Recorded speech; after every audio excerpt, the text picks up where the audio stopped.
Ser ou não ser, eis a grande questão. Mas ser pouco, ser muito, ser o meio ou o meio do meio? Sim, não, quente, frio, homem, mulher, céu, inferno, é tanta coisa que eu já nem sei. Não quero mais coesão. Eu quero tesão, boca na boca, olho no olho, não resistir à emoção, emocionada sim. Afinal, dizem que viver é pra quem tem coragem. E eu digo que coragem de viver de verdade, sem ressalvas, é só pra quem ousa se contradizer. Coragem é ser muito você. Eu sou a Sofia Menegon e essa é a Louva a Deusa. Você já chegou perto de realizar um sonho, um objetivo na vida? E aí bateu um medo? Vai que dá certo. O que a gente faz? Será que a gente sustenta? Hoje é para olhar com coragem para dentro. Mas não se preocupa, que você não vai sozinha. Dá aqui a mão e vamos juntos. Nós estamos mais uma vez no Cine Clube Cortina, essa casa que une gastronomia, cinema, festas, tudo que você pode imaginar. Delicioso. Aliás, as comidas, os drinks, estamos com uma carta nova de drinks para você conhecer. E para saber tudo que tá rolando por aqui, vai lá no @cineclubecortina. E quem vem aqui assistir as nossas gravações ganha 10% de desconto no restaurante e bar do Cine Clube. Então, estão todos convidados. E para falar sobre esse temão, eu recebo ela, que é jornalista, que é podcaster em um dos maiores podcasts desse país, que é a razão pela qual nós estamos falando sobre esse tema hoje, porque na nossa última temporada ela trouxe exatamente esse tema e está escrevendo um livro, vai lançar um livro esse ano com esse título. Natália Souza, seja muito bem-vinda de volta. Obrigada! Estou muito feliz de estar aqui. Eu amo esse lugar, amo a sua condução, amo esse programa. Sou muito fã de todo mundo que vem aqui. Para mim está sendo um privilégio dividir essa poltrona, esse sofá com Nathalie Neri, Letícia Novas, você, Sophie. Estou muito feliz, muito feliz. E tô assim, gente, esse é um dos temas, assim, se eu pudesse elencar o top 3 de temas preferidos, o medo de dar certo para mim é um deles, assim, porque eu acho que é um medo muito capcioso, assim, né? Eu realmente só descobri o medo de dar certo há, 3 anos na terapia, e quando eu me dei conta, foi assim, um cair de cartas, assim, eu falei, então aquele momento era isso, e aquele outro momento também era isso, meu Deus, eu não tinha percebido, assim, e me acho uma pessoa que olha muito pra dentro, né, e aí não tinha me dado conta, então acho que quanto mais a gente fala sobre isso, mais a gente deixa esse medo no radar, não quer dizer que ele vai desaparecer, mas eu acho que olhando pra ele a gente vai melhor, né? Acho que a gente vai melhor. É um medo danadinho. Muito, que fica escondidinho. Vamos tentar hoje descobrir por onde ele anda. Então vou convidar mais gente para nossa roda. Bora! Ela é cantora, compositora, escritora, lançou recentemente o clipe de Louva a Deusa, não essa, a dela, Letícia Letrux, seja muito bem-vinda. Olá, muito obrigada. Muito feliz de estar aqui também. Esse assunto é intenso. Esse assunto você fala assim, imagina, não tenho medo de dar. Não tenho sim. É um pouco assustador, né? Tem uma frase que quando eu li essa frase eu era jovenzinha, e eu li, todo mundo tem talento, o que é raro é a coragem de seguir o talento para o lugar onde ele nos leva. E eu me identifiquei muito, porque eu tenho lembrança de amizades tão talentosas e faltou uma coragem de seguir aquele talento, porque realmente te leva para um lugar desconhecido que você pode chegar na beira do precipício e falar, não, cheguei até aqui, mas aqui eu paro. Mas que tal tentar voar? Que tal tentar se jogar, né? É complicado. Nossa, isso aqui já dá um gancho pra gente começar esse papo e se aprofundar. Nossa, gostei disso, hein? Vamos. E para completar a nossa roda, eu recebo ela, que é socióloga, criadora de conteúdo digital, idealizadora do documentário Negritudes Brasileiras, que também tem mais de 1 milhão de seguidores nas suas redes, que eu sou super fã. Nathalie Neri, seja muito bem-vinda. Ai, gente, que honra estar aqui. É tão importante esses espaços seguros, né, e confortáveis pra chorar, né? Porque o medo de dar certo é isso, um grande choro, algo que a gente não tem, às vezes, como tratar de uma forma rápida, e aí a gente se enxerga na outra e fala, estamos todas nessa, né? E eu acho que é uma vergonha até, né? Você já fez muito, e na hora que você tem a oportunidade, você vai abrir mão ou você vai andar para trás, inclusive é injusto, é feio, é errado, a culpa, o medo, a vergonha, tudo vem junto, né? Eu tava até falando antes da gente chegar aqui que foi muito sincrônico eu ter sido convidada exatamente para esse episódio, porque também de uma certa forma define a minha vida, talvez um pouco, a gente lida com isso todos os dias, né? E acho que em diferentes formatos, em diferentes profissões, na vida pessoal também, a gente tem um medo de sair da zona de conforto que, às vezes, para mais do que deveria. É verdade. Ai, gente, começamos bem. Aliás, essa temporada, eu acho que tá uma temporada pra gente realmente dar uma choradinha. Eu tava precisando, porque tô sem tempo, sabe? Não tenho tempo na agenda pra chorar. A gente vai chorar aqui, todo mundo junto. E antes da gente começar o choro, eu quero que a gente jogue... eu ia falar raiva, mas pode não ser raiva, pode ser outro tipo de energia que a gente vai jogar. No nosso quadro... Joga pro universo. Então, quero saber a braba, aquela verdade difícil de ser engolida, que vocês estão pensando assim, sabe, tá engasgado, pra gente já começar o nosso episódio desengasgando. Pode ser sobre o tema de hoje, pode ser sobre qualquer outro tema, não precisa nem explicar. Quem começa? Olha, o que tá engasgado em mim a gente fala muito sobre o eu do futuro, né? Ai, meu eu do futuro resolve. Maldito eu do passado, que não sabe das responsabilidades do eu do futuro. O eu do passado criou caos e problemas que o eu do futuro, com muita maturidade, tá tendo que lidar. E aí, do nada, eu acordo numa sexta-feira e eu tenho uma corrida de 13 quilômetros programada para domingo. E o meu eu do passado achou que eu ia estar arrasando na corrida. Só que o eu do passado não sabe que eu tô trabalhando que nem uma safada pra dar conta da minha obra, pra dar conta do meu trabalho. Então, eu acho que eu nunca mais vou seguir com o eu do futuro que cuide, porque é falta de amor próprio, de respeito e dignidade com quem tá aqui lutando pelo futuro. Aquela se brigando consigo mesma, né? Nossa. Mandou a brava pra si. A brava pra si. Pra si mesmo. Eu amei isso. Mas como que a gente freia a nossa eu do passado, né? Porque é a nossa eu do presente. Exato, ela tá assim. Não, a Nathalie vai estar preparadíssima, porque ela correu a São Silvestre, então ela tem tempo até março pra se correr, preparar. pra se preparar pra 13 quilômetros. Esqueci. Porque o eu do passado não foi nem responsável de colocar na agenda. Então, como é que ele quer que eu cumpra objetivos se ele não me dá estrutura pra fazer isso no futuro? Então, não é só desejar algo no futuro. É dar possibilidade pra que seu eu do futuro realmente possa fazer. Eu amei isso. Fragmentada, né? Basicamente. Gente, eu amei muito isso. Eu vou aplicar tanto na minha vida essa reflexão.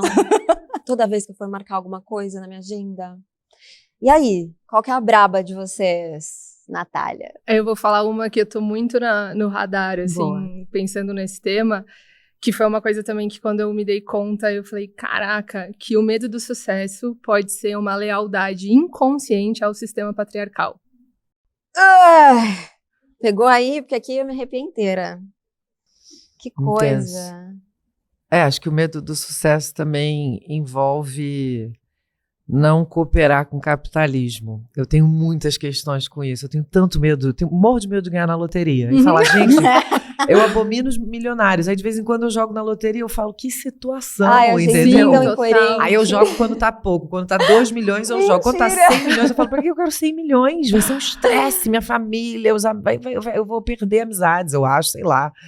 Então, acho que eu estava pensando nisso. Acho que o medo do sucesso também envolve eu não gostar do capitalismo. Então, eu não sei se eu quero fazer tanto sucesso assim, porque fazer muito sucesso é cooperar com um sistema que eu sou contra. Então, é complicado. São muitas questões. Desenvolve mais isso. Eu fiquei muito curiosa, porque eu achei muito interessante isso. Porque o medo de dar certo. Porque o que é dar certo, afinal, né? Acho que o que você tá trazendo pra mim é que dar certo dentro de É uma coisa mais, ganhar dinheiro, ser bem-sucedida, né? Claro que dar certo pode ser, tive a família dos meus sonhos, tive os filhos que eu quis, não envolve dinheiro, exatamente.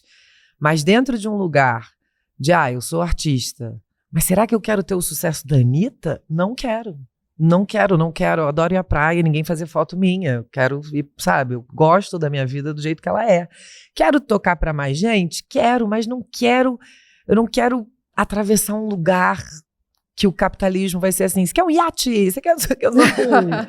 Não, eu quero, sei lá, eu quero uma casa. Pô, uma casa que deveria ser, né, uma coisa mais, acho muito intenso, sabe? Quando beira um exagero, assim, tipo isso, a Mega Sena eu jogo quando tá 5 milhões. Quando tá o Réveillon, aí faço bolão. Que aí eu divido com muita gente. Faço minha família inteira. Mas sozinha, ganhar 250 milhões, o que é isso? Não...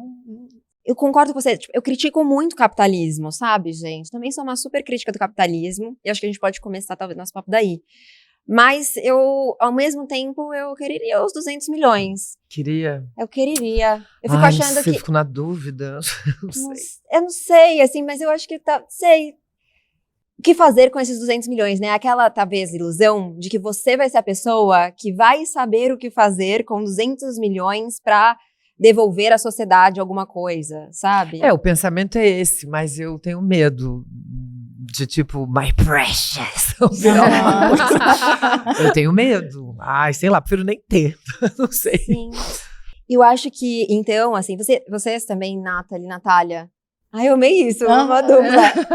Vocês têm essa coisa de o medo de alcançar certo marco na vida de vocês, seja profissional, seja pessoal, porque de alguma forma isso iria contra valores seus. Eu acho que tem um ponto de princípio, assim, de partida, que é o que o sucesso se significa, né? E eu acho que o sucesso é um grande tabu. E aí, quando eu falo que pode ser uma lealdade ao sistema patriarcal, porque o sistema patriarcal quer mulheres num lugar de submissão, num lugar de servidão, num lugar de esconderijo. E aí, quando você alcança um lugar que nem precisa ser esse destaque da televisão, que não precisa ser o lugar da multidão, que pode ser um lugar de destaque dentro da sua profissão de, sei lá, de administradora de empresas, que pode ser o lugar da biologia, que pode ser o lugar da sua profissão, né? Os símbolos que envolvem o sucesso quase que te transformam no que as pessoas acham do sucesso das mulheres. Então, assim, uma vez que você alcança um lugar de destaque, logo você se torna uma pessoa ambiciosa, e ambiciosa para as mulheres é ruim. Ou você se torna arrogante, e arrogância para mulheres é ruim, né? Então, acho que na minha investigação sobre o medo de dar certo, tinha muito esse lugar.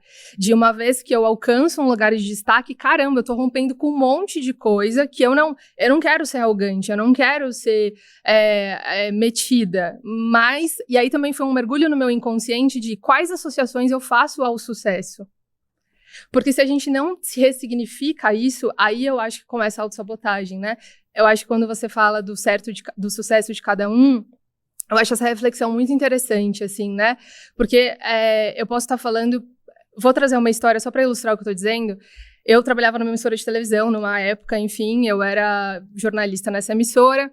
E era uma emissora muito legal, era um programa muito legal, eu amava trabalhar lá. E um dia a gente foi pro estúdio, fez a gravação lá. E aí, 5 minutos depois que a gravação acabou, o celular de todo mundo apita, todo mundo chega na redação, todo mundo demitido. Ai, assim, que gostoso. Gostoso demais. E aí, foi um baque num primeiro momento, mas depois eu falei, cara, eu trabalho desde muito cedo, assim, desde os 13 anos, e nunca parei de trabalhar. E naquele momento, por conta de uma construção também de vida, eu falei, eu queria tirar um tempo com esse seguro-desemprego para pensar no que eu quero fazer. E aí eu cheguei à conclusão, depois de muito pensar, depois de muito quebrar a cabeça, que eu queria ser colunista de uma revista. E tinha uma revista tal, gente, que eu queria muito trabalhar, sabe? Assim, aquele sonho. Que para mim era revista, que para vocês pode ser uma agência, pode ser um jornal, pode ser qualquer outro lugar que seja esse símbolo para vocês. E aí, tudo bem, eu falei, bom, é isso que eu quero fazer, eu vou aproveitar esse tempo que eu vou conseguir respirar e eu vou mandar um currículo e tal. E eu lembro que eu passei, gente, uns 3 dias escrevendo o texto, sabe, assim? Porque eu falei, cara, eu tenho um tiro e eu tenho que acertar. Tiro é uma metáfora horrível, né? Mas assim, eu tenho uma chance e eu tenho que acertar. A mulher tem que bater o olho e falar, cara, é ela, né? Maravilha. Mandei o texto, todos os dias ansiosa, e, putz, abri a caixa de e-mail, nada. Abri a caixa de e-mail, nada. Depois de uma semana eu desencanei. Quando eu desencanei, meu e-mail apitou. Era a mulher. E aí ela falou assim, Nath, Nath não, né? Nath eu que tô colocando. Mas ela falou assim, Natália, eu amei o seu texto é incrível, só que assim, ele tá um pouquinho grande. A gente tem como cortar? Tipo, eu mandei um texto, com 500 caracteres, precisava de 300 porque era o padrão do site. E aí, cara, era o que eu queria, certo? Eu trabalhei, tipo, muito, né, naquele texto. E aí, eu lembro dessa memória de, na hora, na frente do computador, eu falar, cara, mas essa mulher não leu direito o texto, é por isso que ela tá falando que ela vai publicar. Então, se ela tá... E aí eu comecei toda uma narrativa na minha cabeça, que hoje eu sei que era o medo de dar certo, porque enquanto aquela revista estava num lugar distante, eu almejava aquele lugar. Agora, quando aquela mulher me olha e fala, não, é você. Agora eu vou ter que sustentar esse lugar. Agora eu vou ter que ser a jornalista que ela escolheu, e eu não dou conta de fazer isso. E o fim dessa história é que eu não respondi o e-mail, certo? Meu Deus. Não respondi o e-mail. Hoje eu falo rindo, mas assim, tipo, é muito triste. Não respondi. Acho que até hoje a mulher se pergunta, né? Eu me dando autoimportância, mas assim, não respondi. Eu queria muito aquilo. E essa foi uma das vezes que hoje eu percebo que era o medo de ser grandona. Caraca, consegui. É a revista que eu queria. Não consegui sustentar esse lugar. Não respondi o e-mail. E olha que louco, gente. Eu faço terapia há muitos anos. Nessa época eu já fazia terapia. Eu levei pra minha terapeuta? Não levei. Porque eu tive medo... Você ficou com vergonha? Na verdade, eu fiquei com medo dela me fazer pensar. Entendeu? Era um medo tão assim, assim, eu não dava conta mesmo, não tinha estrutura para lidar com aquilo. E aí, até hoje, eu olho a revista, acho a revista incrível, sou muito fã, leio todos os textos, enfim, mas eu sempre venho com essa memória, assim, não dei conta de suportar. E aí, às vezes, o sucesso é isso, né? Às vezes, o sucesso é você fazer um desenho e alguém que você admira muito olhar pro seu desenho. E aí tem uma coisa que eu acho que é muito interessante, que é, muitas vezes o que nos revela o medo de dar certo é o olhar do outro. É quando alguém que você admira demais olha pra você e fala, caramba, você é boa no que você faz, né? E aí aquilo conflita com o olhar que você tem sobre si, que foi o que aconteceu, né? Eu me achava boa, mas não tão boa ao ponto de ser colunista, né? E aí não consegui, não dei conta, e enfim. Nath, você falando me faz pensar se esse medo de dar certo, ele não tem a ver também um pouco com aquela que a gente tá chamando de síndrome do impostor. Eu estou chamando do impostor porque eu disse recentemente que só pode ser um homem falando na nossa cabeça, assim, sabe? Porque você tá me falando essa coisa de a outra pessoa dizer que, né, certamente não leu o texto, né? Ela tá falando que é bom porque não leu, porque eu não posso ser tão boa assim, né? Tem essa conexão? Você já sentiu isso, Nathalie? Eu já senti muito, né? E acho que quanto mais eu penso sobre mim e escuto outras pessoas, eu entendo que é talvez uma condição humana, a síndrome do impostor na sociedade que a gente vive, né? Eu acho que a gente vive em um lugar em que a falha, o medo, a insegurança, ela não é um traço positivo de caráter, né? Muito pelo contrário, ela causa insegurança no outro e nas pessoas que se relacionam com você. Logo, esconder isso faz parte da forma que a gente aprende a se relacionar. Então, algo que talvez... eu tenho um pensamento... Eu me questiono demais, eu me repenso demais. Sempre que eu faço uma coisa, e isso é bem complicado porque... eu talvez me identifique muito com o medo de dar errado, o medo de não dar certo, mas uma vez que eu tô lá, eu já tô. Porque eu passei tanto tempo ruminando aquela ideia, eu demorei tanto para tomar a decisão, que quando eu tomo, eu já tô no limite. Eu já não... Ou eu me jogo do precipício, ou eu andei 50 quilômetros pra nada. E eu quero fazer isso comigo? Não, então o que é um peido pra quem já tá cagado, né? Eu acho que essa é a minha filosofia de vida. Me matei tanto, pensei tanto, ruminei tanto, tive tanto medo até aqui, que vai sem dar certo mesmo. Não nesse lugar de confiança, mas nesse lugar de exaustão. E ao mesmo tempo, a síndrome do impostor, ela vem pra mim muito no sentido de, isso é uma falha ou é uma qualidade que as pessoas apontam de uma outra forma? Porque ao longo da minha vida, o me questionar me fez estar muito atenta sobre os meus erros, me fez ter a possibilidade de não cometer eles de novo, né? Todas as vezes que eu ia fazer alguma coisa, eu pensava, mas será que eu sou a melhor pessoa para fazer isso? Pode ser a síndrome do impostor, ou pode ser uma consciência de que talvez você não seja a melhor pessoa para fazer isso, e tudo bem, que talvez você tenha que se desenvolver mais, e tudo bem, né? Mas aí, né, também tiveram momentos que Eu sabia fazer as coisas e eu era boa nessas coisas e eu também me questionei. Mas aí eu acho que isso, ao longo da minha história, mais me ajudou do que me puxou para trás, porque eu também tenho muito medo da ambição. Eu tenho medo de ser tomada pela máquina. Eu tenho medo de reproduzir. Eu concordo muito com a Nath quando ela fala sobre a questão patriarcal. Eu tenho medo de radicalizar os meus sentimentos para ser respeitada. Eu tenho medo de gritar. Eu tenho medo de xingar. Eu tenho medo de ser obrigada a ser impositiva. O que é ser impositiva? Incisiva. Eu falei que eu era impositiva e incisiva em momentos que eu senti que eu estava sendo impositiva e incisiva e me chamaram de grossa. Eu falei, se falar o que eu quero, às vezes para um serviço ou para um projeto que eu tô num tom normal, mas sem sorrisinho, ou sem ficar pedindo desculpa, é ser rude, eu não sei como me posicionar em relação a isso. E a gente sabe que é gênero, né? Isso não tá aplicado a todos que falam de maneira direta e sem risinho. São corpos, e aí corpos racializados também, mulheres, LGBTs, eu acho que quanto mais você vai entrando nesse funil, mais difícil fica ser respeitado e não ser colocado em caixas, né? Então, ao longo da minha vida, eu luto muito contra essa chamada síndrome do impostor, que às vezes se encontra muito com traços da minha personalidade, que é o autoquestionamento. Qual é o limite de eu me autoquestionar, de eu refletir sobre as coisas que eu tô fazendo o tempo inteiro e às vezes questionar, será que isso é pra mim? Será que esse caminho é confortável? Será que não? E qual é o limite de eu tô com medo mesmo e eu não quero ir? Tô tentando descobrir, não tem essa resposta também. E eu acho que a racionalidade, ela me ajuda muito, porque a síndrome do impostor, ela não é racional. Ela não vem da tua mente, ela vem dessa ansiedade, desse medo de acordar e ter que provar para a pessoa que é isso, você é ou não o que ela esperava que você fosse. Putz, será que eu vendi meu peixe tão bem assim? Será que eu vou saber segurar?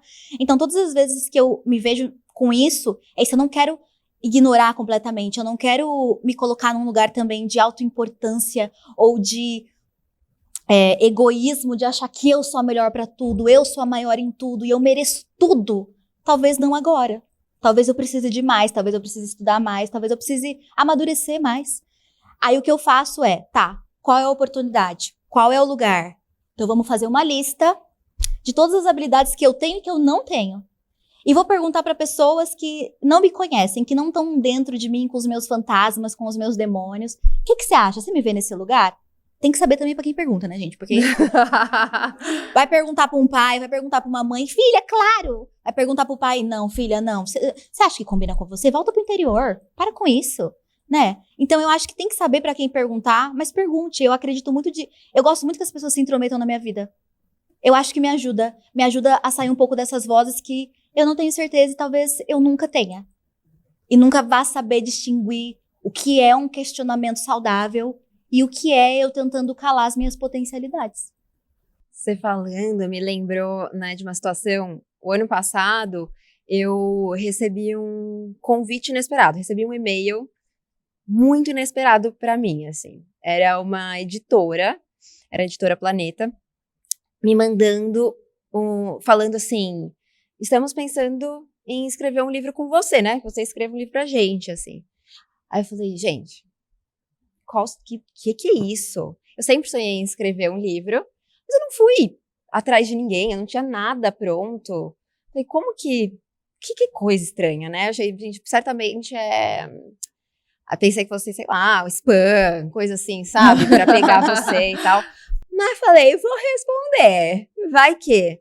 Aí marcamos uma reunião, aí, enfim, pediram pra eu enviar um projeto, escrevi um projeto, aceitaram um projeto. Aí, no meio do caminho, eu mudei de ideia. Falei, não quero escrever textos assim. Eu quero escrever de outro jeito. Eu quero que não tenha tanta forma. Eu quero fazer, né, o que vier da... Toparam, falaram, legal, vai com tudo. E aí, eu tava escrevendo. E todo dia que eu sentava ali na frente do computador, eu falava, gente, vai ser ridículo eu soltar isso, assim. E uma parte, eu acho, e aí eu acho que é complicado a gente entender onde que termina o medo do fracasso e começa o medo do sucesso, o medo de dar certo, né? Porque acho que eles às vezes se misturam e talvez andem juntos, talvez um precise do outro até para existir, né? E aí eu fiquei tanto assim que marquei com a editora uma conversa, falei, olha, Não acho que eu deveria estar escrevendo esse livro. Não acho que eu tenho capacidade. Não sei se está fazendo sentido, né? Não sei se tá ornando, se tá dando bosta esse negócio. Ela falou, eu falei, será que isso é normal? É normal se sentir assim? É normal pensar assim? Ela falou, olha, Sofia, hoje eu tive mais 3 calls com autoras e todas elas me relataram esse mesmo medo, essa mesma preocupação. E ela falou, eu não acho que é por acaso que todas sejam mulheres ou pessoas socializadas assim. Então, enfim, tá tudo certo, continua, enfim, tudo isso. Mas eu fico pensando, então, como que a gente... Se tem como diferenciar esse medo de dar errado desse medo de dar certo? Eu acho que tem um aspecto... quando a gente pensa em medo de dar certo, eu tenho feito esse processo de investigação, né? E tem coisas que são muito comuns ao medo de dar certo, que é um medo do desconhecido. A Letícia falou da Mega Sena, e uma coisa que eu estava lendo num artigo é que é muito comum que os ganhadores de Mega Sena se desfaçam do dinheiro muito rapidamente, pelo menos até 5 anos. Mas assim, não conscientemente. Não, perdem tudo. Perdem tudo, se envolvem em golpes que são claramente golpes. Claro, a gente não pode ignorar uma questão social da educação financeira, né? Enfim, tem muitos símbolos o dinheiro, mas tem uma coisa também que é o medo do desconhecido. Para onde esse dinheiro me projeta? Né? Em que lugar que eu começo a ocupar com esse dinheiro em mãos, né? Então, nesse artigo falava que a gente subestima muito a nossa capacidade de lidar com mudanças, inclusive as boas. Né? Então, por exemplo, a pessoa que sempre foi apaixonada por alguém e, de repente, esse alguém chama ela para sair. E aí você fala, e agora? O que eu faço? Né? Não Com vou. isso? Não vou. Eu vou fugir. Né? E aparentemente é uma mudança ótima. Nossa, que legal, né? Essa pessoa com quem eu tenho muita admiração me chamou para sair, ou alguém me convidou para escrever um livro, ou alguém me viu e eu posso escrever para essa revista. Então, eu acho que tem uma característica muito comum ao medo de dar certo, que é o medo do desconhecido. E aí tem uma diferenciação interessante, que é o desconhecido de fora, desse lugar que eu não sei onde que eu vou ocupar, e o desconhecido de dentro, que é, será que eu vou me tornar uma pessoa que eu não admiro? Será que eu vou perder completamente a mão e vou virar uma puta arrogante? E aí, então, é melhor nem me envolver, assim, tipo, é melhor eu nem tentar. Tem uma outra coisa do medo de dar certo também, que é o medo da exposição, que é muito comum. A gente tem estudos que vão falar, pelo menos, que muitas pessoas têm mais medo de falar em público do que da morte. Nossa! Então, tem essa coisa da Caramba. exposição, para onde o destaque vai me levar. Putz, eu vou ter que sustentar uma reunião sozinha. Ou vou ser vista na empresa. Tenho medo do julgamento, que é, putz, eu fui promovida. Agora todo mundo vai me olhar achando, lá, metida. Lá, nossa, uma arrogante, desde que foi promovida, não conversa mais com a galera do departamento. Então, tem também o medo do julgamento. E tem... Isso eu acho que é fantástico. Tem também uma questão a lealdade familiar ou a lealdade aos grupos. Né? Tem um outro estudo que vai dizer, por exemplo, que colocam 5 pessoas numa sala, fazem 3 listas. Né? 4 pessoas são atores, 1 pessoa sou eu que cheguei lá. E aí eles perguntam qual que é a lista maior ali, a lista maior. Eu tenho certeza que é a A, mas está todo mundo falando que é a B. E aí eu digo a B só para não despertencer ao grupo. Só para não conflitar com o grupo. Ou, de repente, você tem um grupo de amigos de, sei lá, de adolescência. E vocês sempre tiveram gostos parecidos, sempre frequentaram os mesmos lugares, sempre, sei lá, gostaram dos mesmos shows. E aí, de repente, você se vê gostando de outras coisas, porque, enfim, você amadureceu, mudou, enfim. E aí você começa a negar essas coisas que para você eram muito importantes. Ou você começa a negar uma projeção para não perder o seu lugar no grupo. Ou você, de repente, começa a se relacionar com uma pessoa que é um relacionamento muito legal, mas as mulheres da sua família, por exemplo, sempre tiveram relações ruins. E aí vem esse medo inconsciente de eu não posso dar certo nessa relação porque isso é quase ser melhor do que minha mãe, ou ser melhor que minhas tias. Essas histórias todas que eu contei são histórias que surgiram nesse processo de investigação, né, conversando com terapeutas e psicólogas, enfim, e que são muito comuns ao medo de dar certo. Então, quando a gente fala de medo de dar certo, é muito interessante entender, puxar o novelo de lã, né? Então, assim, quando eu penso em dar certo, qual que é o primeiro medo que me vem? E aí, putz, eu tenho muito medo das pessoas me acharem arrogante, das pessoas acharem que porque, sei lá, eu fui promovida, agora eu não falo mais com a galera do departamento. Então eu tenho medo do julgamento. Eu fujo de dar certo porque eu tenho muito medo do julgamento, do que as pessoas vão falar de mim. E aí, quando a gente consegue mapear o medo de dar certo, que vai ser diferente para cada um de nós, aí eu acho que a gente começa a trabalhar. E aí, o medo de dar errado tem também o medo do julgamento, mas aí eu acho que com essa diferenciação, ele se desloca para um outro lugar, né? Você se julga. Exato, você se julga. A vergonha, né? A vergonha. Eu não fui capaz de sustentar. E eu acho que pensar no medo de dar certo por essa perspectiva é interessante, porque é um medo estranho, né? A gente senta em roda e fala, nossa, todo mundo quer dar certo, né? Mas aí, esse exemplo do prêmio milionário é muito interessante, né? As pessoas se livraram do dinheiro, porque eu não dou conta de ficar com isso daqui, que me traz muitas decisões. Eu mudo de casa ou eu não mudo? Mas se eu mudo, o que vão falar? Que eu mudo, mudou de casa porque ganhou na Mega Sena, entendeu? Essa coisa que você falou da mãe, né, da família e tal, fiquei pensando, vocês já abdicaram de coisas, assim, de oportunidades ou de sonhos, de objetivos para, de alguma forma, honrar alguém da família, para não ser melhor do que alguém da família, para seguir algo que estava estabelecido, manter um padrão familiar, de ancestrais e tudo mais? Olha, eu percebi que isso era constante, né? O meu exemplo, assim, mais claro é que nós somos todos crianças feridas, né? No fim do dia, se a gente não trabalha, não cuida disso, a gente fica sempre projetando no outro o que a gente queria ter sido e não conseguiu, ou o que a gente queria ter vivido e não pôde sentir. E nisso, meu pai... Desculpa, pai, espero que você não esteja ouvindo. Mas como a gente tá aqui num cantinho mais íntimo, Sim, né? Só ele entre a gente. Não vai estar aqui, né? Não. Mas ele sempre me estimulou muito a me alimentar saudável, né? Eu lembro que eu era criança e eu odiava que ele fazia sopa de talo de brócolis. Ele sempre me ensinou a consumir o alimento completo. Ele fazia bolo de casca de banana, ele fazia suco com a casca do maracujá. Eu não aguentava mais comer talo, a minha família ria que eu só comia talo. Eu comia arroz... eu amo arroz branco, porque quando eu era criança eu comia arroz roxo de água de beterraba, eu comia arroz verde de água de espinafre, eu não aguentava, eu queria uma alimentação básica, não com gosto de outros vegetais.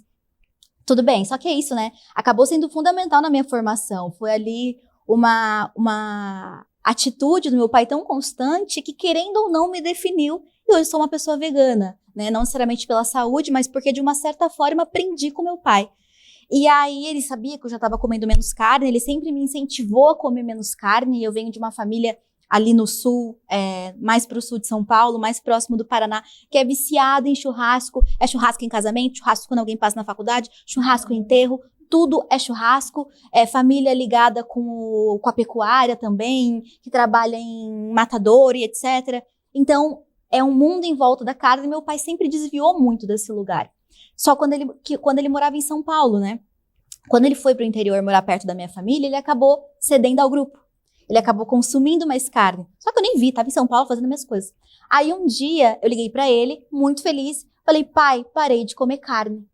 E a primeira coisa que o meu pai falou imediatamente é, cuidado pra não virar uma burguesa. E aquilo me bateu tão mal, eu falei, eu esperava isso de qualquer pessoa, menos de você. E aí, continuando falando mal do meu pai, que eu amo muito, né?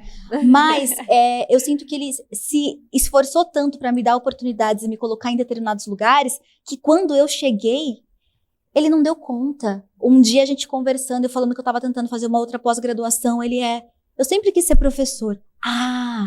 Por isso você me estimulava tanto a estudar. Era você que queria ter estudado. E como você não estudou, agora você está ressentido do meu sucesso, e tudo bem eu ser sua filha, eu sei que você me ama, e eu ainda sei que você é um ser humano individual, com as suas frustrações, com as suas alegrias. Então, eu antes não entendia o incômodo, eu não entendia por que eu não queria mais compartilhar coisas com meu pai, eu não entendia por que eu tinha que fazer sucesso, se ligar pra ele e falar, tá difícil, né, pai, tô mal, você precisa de um dinheiro, não, vou dar um jeito, pagando aluguel, vivendo a minha vida numa boa, mas não conseguindo expor. Aí eu entendi, esse não é um problema meu. Eu sou uma adulta, meu pai é um adulto. E todas as vezes que ele fala, queria ser professor, volta pra faculdade. Minha mãe voltou com 55 anos, tá fazendo gerência... desculpa aí, mãe. Também esqueci o que você estava fazendo. Mas alguma coisa pública. Gerenciamento, coisas públicas. Não vou estar sabendo. Mas foi muito bom, mãe. Parabéns, hein? Foi Ela fez o ótimo, Enem. foi Muito ótimo, legal. Inspiração. Eu acompanhei a parte do Enem, entendeu? Mas é isso. Eu tô cansado de ser porteiro, porque meu pai é porteiro há anos. Eu falei, pai, você pode ser mais, eu posso te ajudar a ser mais. Não, Nathalie, quem nasceu pra ser porteiro vai ser porteiro pra sempre. Se meu pai, que me incentivou tanto, tem medo, o que eu posso fazer? Nada. Então, eu acho que eu já evitei expressar minha alegria pelas minhas conquistas com pessoas que eu amo muito, que eu sei que me amam. E aí é isso, você direciona, você mostra um caminho básico que antes eu tentava mudar a vida, né? E eu acho que isso, o medo de dar certo, ele é muito louco porque a gente ama pessoas e a gente deseja muito bem para essas pessoas. A gente quer muito que as pessoas que a gente gosta deem certo. Eu quero que minha família inteira dê certo. Inclusive, eu digo que a minha linguagem do amor é atos de serviço empresariais. Porque eu adoro dar consultoria. Não sou formada em nada, mas eu gosto de falar pra pessoa, e se você fizer isso, isso, isso? Ai, quero mudar de carreira. Ótimo. Começa a pegar um monte de post-it, ninguém me pediu. Faz uma pasta no Pinterest. Uma pasta no Pinterest, vamos abrir essa planilha de Excel, vamos ver quantos anos você tem pra chegar aqui. A planilha já não é minha praia, mas eu acho ótimo. Entendeu? Inclusive, se quiser atos de serviço empresariais, gente, ofereço pra todo mundo. Se me parar na rua, ele quer mudar de faculdade, então, me conta. Eu adoro fazer isso. E é uma das formas que, sei lá, e aí sem me estender mais, eu acabo projetando o meu desejo de dar certo e fazer coisas grandiosas no outro. De uma certa forma, eu vivo um pouquinho quando quem eu amo dá certo. E aí, será que é suficiente? Já tá bom. Pô, se minha amiga chegar lá, eu vou estar do lado dela. E talvez eu tenha um gostinho do que é chegar lá, mas eu não vou passar por todo o B.O. não. Quem vai passar é ela. Então, eu acho que a gente também, muitas vezes a gente direciona para o outro e realiza para o outro aquilo que a gente quer pra gente por medo de dar certo pra gente. Porque aí quem vive o ônus e o bônus é ela, não sou eu, né? Isso, de alguma forma, também é eu acho, pegando até o exemplo do seu pai, correndo o risco de romantizar uma coisa aqui, que eu acho que é perigosa também a gente ir lá nesse lugar, mas de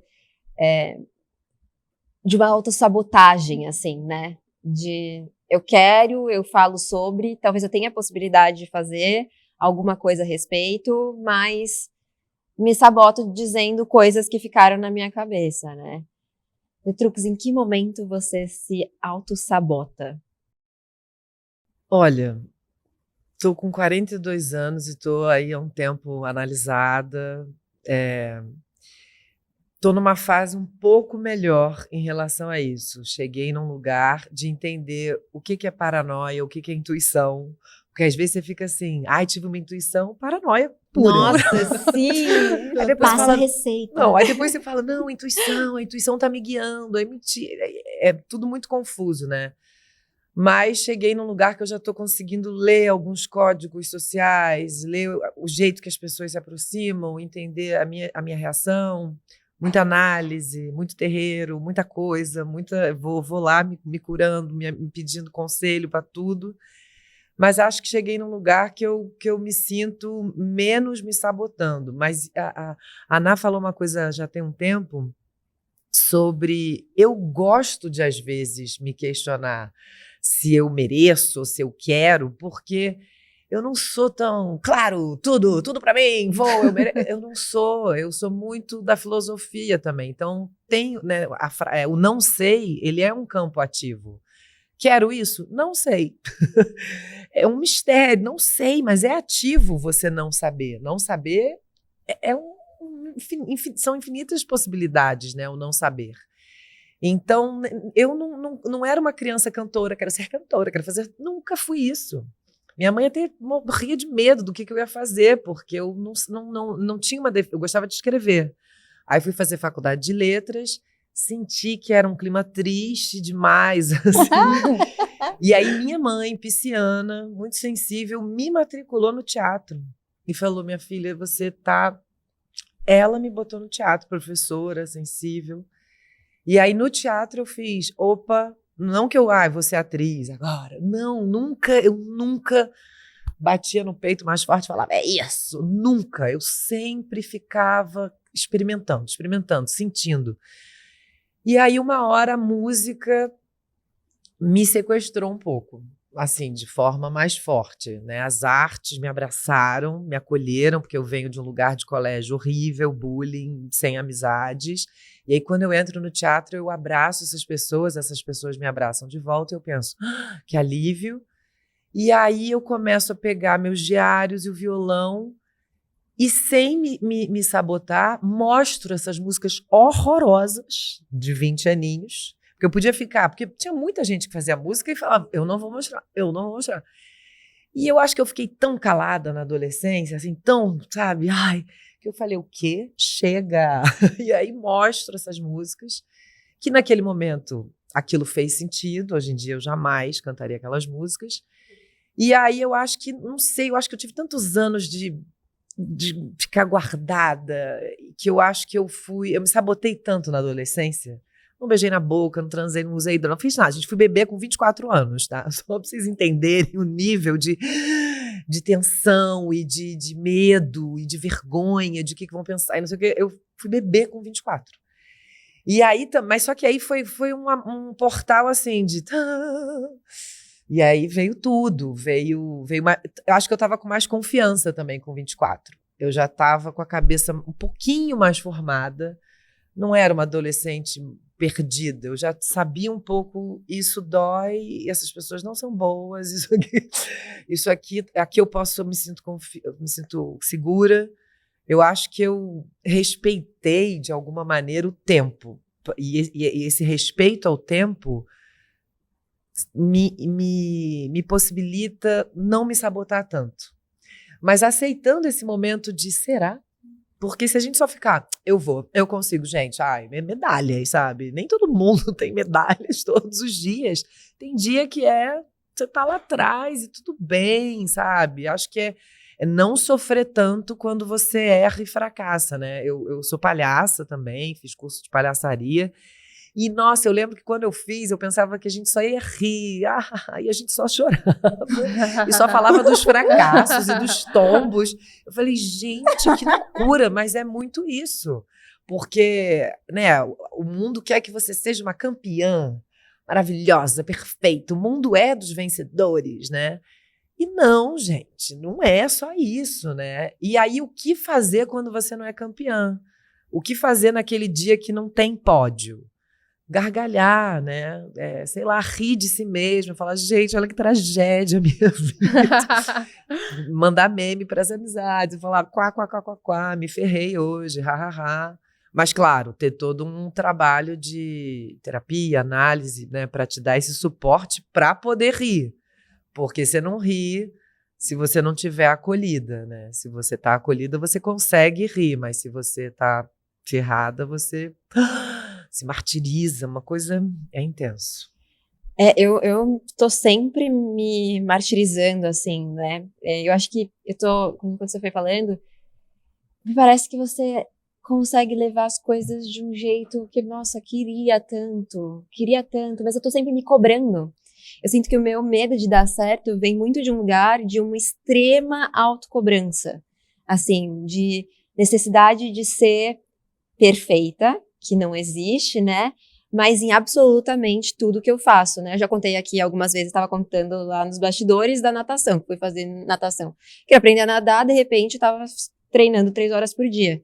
Então tem muito esse lugar, assim, acho que meu medo de dar certo tem também um lugar de uma autocobrança muito grande, porque parece que quando você, então, muito do que você disse, né? Alcança aquela posição, então vai ter que ter a manutenção daquela posição, porque imagina você chegar naquele lugar e depois cair, né, entre aspas, e depois perder, sei lá, seja lá o que for, né, fama, dinheiro, sucesso, prestígio, o que for. Eu vi uma história de manutenção de sucesso, tem uma série que chama Você é o que você come. E aí você estava até falando de veganismo, e aí tem um cara, um chefe, que ele tem um restaurante nos Estados Unidos, Nova York, aí ganhou uma estrela Michelin, ganhou 2, ganhou 3, sei lá qual é o auge das estrelas, ganhou tudo. E ele ganhou o prêmio de melhor restaurante de Nova York, e depois ele ganhou o prêmio de melhor restaurante do mundo. Caraca! O que é isso? E aí ele fala, e aí quando eu ganhei o prêmio de melhor restaurante do mundo, Ferrou. eu pensei, e agora? E aí, o que ele faz? Um restaurante vegano. E ele revoluciona tudo, né? Nova York para, as pessoas ficam, você tá maluco? Ameaçam ele, porque ele, imagina, ele tinha, não sei nem, tipo, gente que vendia patê de fígado, não sei o quê. sim. Fornecedores, carne. obrigado. Fornecedores ficam putos, porque ele para de manteiga, para de tudo, falam, você vai quebrar, você vai se ferrar, você vai ficar pobre, ameaçam ele. E ele assim, cara, depois que eu ganhei o prêmio de melhor restaurante do mundo, eu preciso me desafiar, e o mundo tá se encaminhando para mudanças radicais agora, não é daqui a pouco. Então ele faz um restaurante vegano e eu vi os vídeos, as fotos, eu fiquei com muita vontade de comer, tudo parece lindo, maravilhoso. Ele não é mais o melhor restaurante do mundo, mas acho que por preconceito contra o veganismo, mas ele já tem lá umas 3 estrelinhas, Michelin, Caramba. sei lá o quê. Ai, gente, que delícia. Fiquei curiosa. Eu não Ele assisti conseguiu ainda. chegar no topo e não temer um desafio alucinante, que é fazer um restaurante todo vegano. Eu acho que tem uma coisa muito interessante nessa história, que eu acho que também conecta com a história da Sophie, da natação, é que a gente é muito construído para olhar o sucesso e o fracasso como identidades. E aí, quando, nessa compreensão que o sucesso é uma identidade e o fracasso também é uma identidade, eu quase não me movimento mais, porque é isso, se eu chego no sucesso, eu tenho que me manter imóvel para eu manter essa identidade. E se eu fracassei, logo eu sou um fracassado, né? E aí eu acho que talvez me parece, né, que também é um processo de investigação, mas eu acho que me parece que um caminho de sair desse medo de dar certo e sair desse medo de fracassar é também entender que essas coisas são estados e não uma identidade, né? Elas são coisas que acontecem. Então, você vai lá e faz um restaurante, ele é o primeiro do mundo, maravilha. E depois você cria um outro que é vegano e não dá certo, maravilha. Porque essas coisas são estados e não uma identidade. E eu acho que esse medo de ser cristalizado nessa identidade, então, eu chego no número 1, aí logo eu baixo pro 2, já não sou mais o número 1, que assusta, né? E a gente vai perdendo um pouco dessa fluidez e dessa leveza da vida mesmo, né? E aí a gente vai paralisando, assim, né? Que acho que é isso, assim, acho que essa construção da identidade é muito louca. É muito importante isso. E eu queria saber, então, dentro de você, assim, o que é dar certo? Cara, eu não sei ainda, Sophie. Eu tô nesse processo de investigação, mas eu acho que pra mim, sempre quando eu falo sobre dar certo, eu não tô falando sobre um lugar físico. Nunca é sobre um lugar físico. Pra mim, todas as vezes que eu fiquei tristona comigo, porque eu não segurei a onda, porque eu sabia que eu tinha me escondido. Isso pra mim é triste, sabe? Você se esconder em algo que você, sei lá, eu escrevo, né? A primeira coisa que eu fiz na comunicação foi escrever. Eu fui me tornar jornalista depois, podcaster depois, tudo depois. A escrita sempre foi o meu lugar, assim. E eu sempre tive um conflito muito grande, porque eu sempre escrevi de um lugar muito íntimo. Então, era quase sempre um escancarar de mim. Mas eu tinha muito desejo de ser lida. Só que eu tinha muito medo de ser lida. Desejo e medo sempre ali, né, junto, assim. Parece que é meio que vem no nosso HD isso, né? É sempre desejo e medo, né? E aí, todas as vezes que eu me sabotei nesse lugar, eu achava triste por isso. Porque o dar certo não era ganhar o prêmio Jabuti, não era encontrar meu livro na livraria. Poderia até ser, mas era ser lida, era não deixar esse rio represado. Eu acho que essa é a imagem, sabe? Então, acho que para mim dar certo é ser esse rio que corre em todas as suas versões e multiplicidades, porque a gente também não é uma coisa só. É menos sobre ganhar muito dinheiro, menos sobre ganhar uma medalha, menos sobre ser reconhecido. Cara, por que você não foi? Por que você represou essa energia? Sabe? Por que você não pagou pra ver? Isso eu acho triste. Pra mim, dar certo é isso. Dá certo toda vez que você consegue sustentar seu tamanho. Às vezes vai ser bem pequenininho, às vezes vai ser grandão, mas sustentar na integridade, sabe? Pra mim é um pouco disso, assim. É menos sobre o que acontece fora, mas o que acontece dentro, assim. Ai, que lindo isso. Que lindo. E pra você, Letrux, o que é dar certo? Lindo o que ela falou. acho que para dar certo para mim é ter paz de espírito, assim. Porque já estive em circunstâncias mais... mas dentro eu estava assim, cagada, moída. E já tive em circunstâncias que eu não estava tão à bola do jogo, mas eu estava assim, Hare Krishna. Então você fala, gente, sabe, o que vale mais no final do dia? Uhum. O que vale? É seguidor ou é você estar dentro da sua casa assim, entendeu? Né? A sua cama não vai te dar um like, o travesseiro não vai falar, você é linda. Então, no final do dia, é você, sua cama, seu travesseiro. Então, acho que dá certo para mim é eu ter uma consciência tranquila de que sou uma pessoa justa, de que não estou me sabotando tanto quanto, às vezes, uns bichinhos dentro da gente ficam ali te cutucando, te provocando para não faz não, você não consegue. Então, acho que dá certo é quando eu falo, cala a boca, me deixa aqui, me deixa tentar. E mesmo se tentar e falhar, abraçar a palhaça e falar, Letícia, que idiota. Entendeu? Mas não é um xingamento que me reduz, é uma coisa mais uma brincadeira eu comigo mesma. Não me xingo assim horrorosamente, mas é só, ai, tadinha. Então acho que é chegar na cama, no travesseiro e ter paz, assim, falar, o dia, 1000 coisas deram errado, mas estamos aqui fazendo alguma coisa que você gosta, uma série, um livro, sexo, sei lá, e falar, opa, esse lugarzinho é meu, eu consigo aqui dentro, é gostoso. Delícia. E você, Nathalie? Pra mim, é uma coisa que eu prezo muito na minha vida é autonomia, né? Eu acho que tudo que eu faço é objetivando ter a possibilidade de escolher as coisas baseado no que eu sei, acredito e descobri. Então, se eu for pensar nisso como algo que rege tudo que eu faço, com certeza dar certo é poder escolher, é ter autonomia para dizer não. O não é tão caro para mim, ele é tão importante. Dar certo é poder dizer não no trabalho, é poder escolher. Dar certo é poder dizer não numa relação e saber que eu não vou perder. Dizer não numa amizade e saber que ela vai entender. Nossa, rimou? Ai, ficou bonito. Foi poética. Né? Tava falando aqui. Mas eu acho que é não ter medo de dizer não. Todas as vezes que eu tenho medo de dizer não, ainda não deu certo. Porque quando dá certo é trabalho, é constante, mas é mais estável, é mais incerto, né? Eu sei que eu posso, no trabalho, posso escolher dizer não aqui. Pô, que legal que eu posso escolher dizer não, tá dando certo, porque eu não vou perder tudo amanhã. Eu posso escolher dar uma pausa e depois continuar. No relacionamento, eu posso dizer não, eu não quero sair hoje. Você vai sozinho? Que legal, vai estar tudo certo amanhã, porque eu sei que eu posso dizer não e esse relacionamento deu certo. Na amizade, olha, eu não queria conversar hoje. Você entende? Entendo. Deu certo, a pessoa te conhece, sabe que você tá ali. Então, dizer não, eu luto todos os dias para poder dizer não. Isso parece extremamente pessimista, mas é liberdade. Nossa, me pegou aqui, coisa linda. Poder dizer não é dar certo. Ai, que delícia. Eu acho que esse papo aqui deu muito certo. Se não deu, a gente abraça a palhaça. A gente ri e deita na cama e conversa com a gente mesma.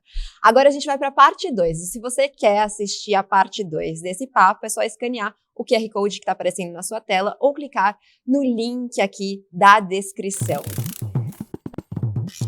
Eu quero convidar vocês para um último quadro, que é aquele lá. Aquele lá. Sim. É aquele lá, antes da gente ir embora. Certo. Que é o Clichê realista. É aquele momento que a gente pega um ditado popular e a gente muda ele. Então, por exemplo, quem ri por último seria rir melhor. A gente pode falar que é rir atrasado. Então, o ditado de hoje é de grão em grão. Natália. Cara, eu vou falar uma coisa que eu acho que não tem muito a ver, assim, mas foi o que eu consegui pensar. Eu acho que de grão em grão, o certo seria galinha enche o papo, né? É isso aí. Aí seria, de grão em grão, a galinha ultrapassa os seus limites. Foi o que eu pensei. Eu achei bom.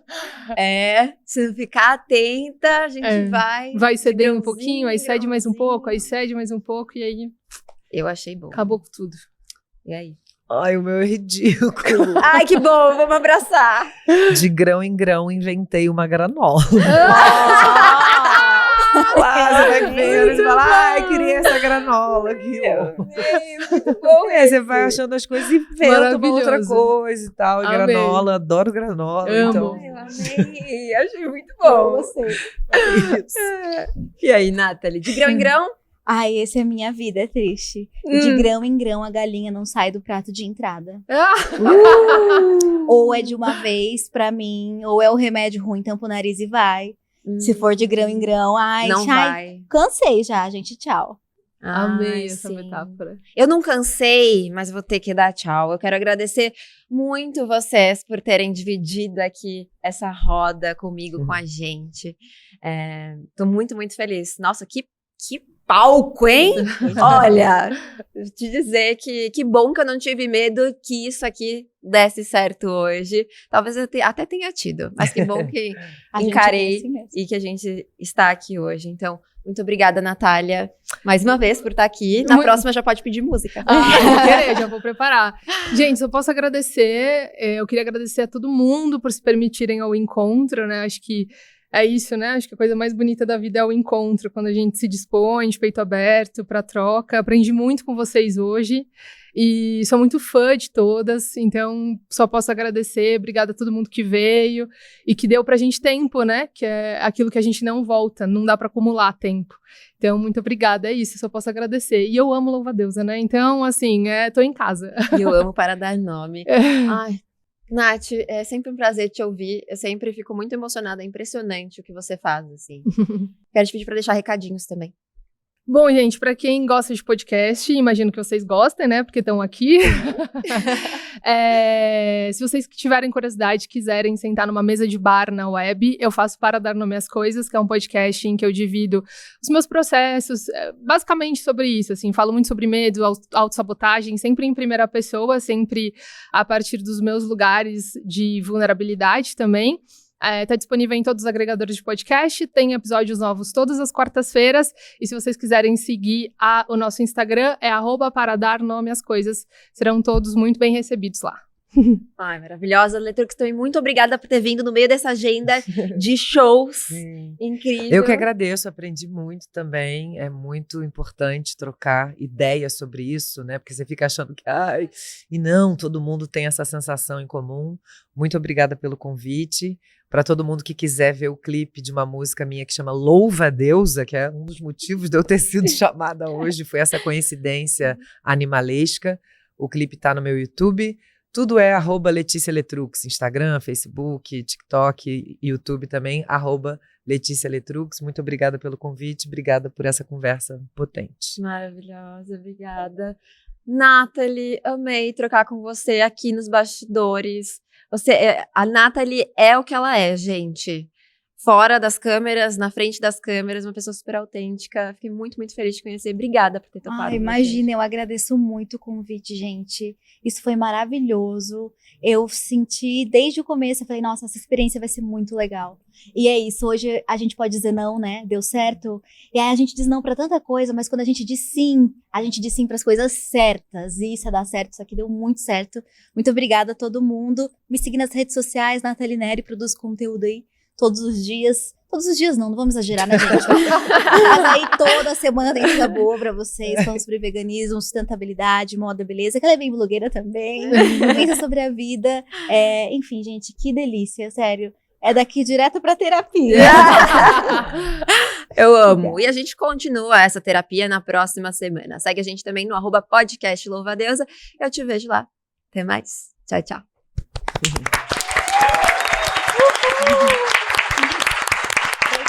Obrigada, gente.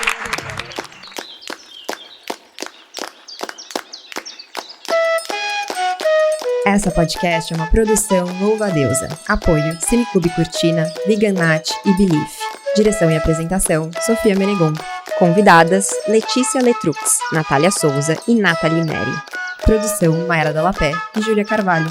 Assistente de produção Stephanie Fernandes. Auxiliar de produção Tainá Evelyn Gomes. Roteiro, Letícia Silva. Diretora de fotografia, Camille Svensson. Assistentes de fotografia, Beni Blasques, Jéssica Montanha e Daia. Copeira, Vanessa Macedo. Som, Lucas Ororubá e Paulo Marques. Iluminação, Rodrigo Campos. Edição Valder Souza. Direção de arte Natália Marzan. Cenografia Júlio César, Ale Russo e Jussi Carvalho. Publicidade 11. Agradecimentos especiais Alfredo e Cristina Menegon.